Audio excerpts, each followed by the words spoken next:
turabasuhuje cyane tunabaha ikaze ku Isano Official TV, aho tugiye kubagezaho amwe mu makuru ari kugenda avugwa cyane cyane hano mu gihugu cyacu.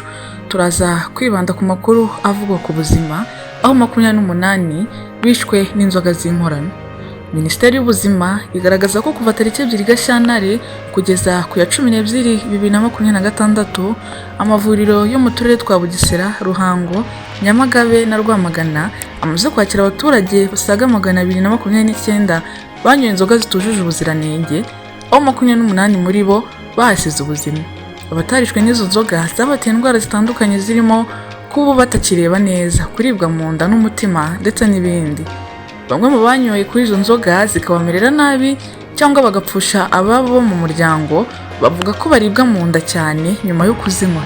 Nsengiyumva Paul wo mu murenge wa Ngeruka wo mu karere ka Bugesera yabwiye RBA ko nyuma yo gusangira inzoga n'inshuti ye yabateye kutabona neza ndetse n'amatwi araziba, ndetse n'uwo basangiye nawe nuko yiyumvaga.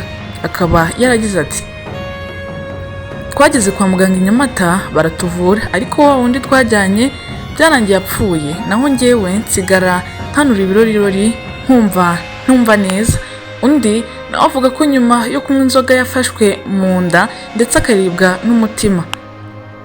ACP Dr. Tugireyezu Oreste, umuyobozi w'ishami ry'ubuzima rusange muri Minisiteri y'Ubuzima, yabwiye RBA ko inzoga zitujuje ubuziranenge bazireba bakurikije uburyo zakozwemo n'ibyo zakozwemo. Akaba yaragize ati: muri izo nzoga rero ibyo tumaze kubonamo ni uko izo nzoga bazikoresha bakoresheje ibinyabutabire bidasanzwe, ubundi bikoreshwa mu gutegura inzoga. Ikindi hari n'izindi bategurana umwanda mwinshi cyane, nazo ubwazo zikaba zabagiraho ingaruka ku buzima. Akomeza agira ati: ikiranga kenshi na kenshi izo nzoga ni uko iyo zinjiye mu mubiri w'umuntu zigira ingaruka nyinshi. Dr. Tugireyezu avuga ko abakora izo nzoga bakoresha ibinyabutabire birimo metanol. Akaba yaragize ati: metanol yo ubwayo ni uburozi, ntabwo ari ikinyabutabire cyagenewe mu gukoresha kwenga inzoga, ariko abantu bayikoresha benga inzoga. Asobanura ko iyo metanol ari igize umubiri, iyo igeze mu mubiri w'umuntu inanirwa kuvamo, ahubwo ikajya mu bwonko, mu mpyiko, mu nda no mu mara, igatangira kugira ingaruka mbi.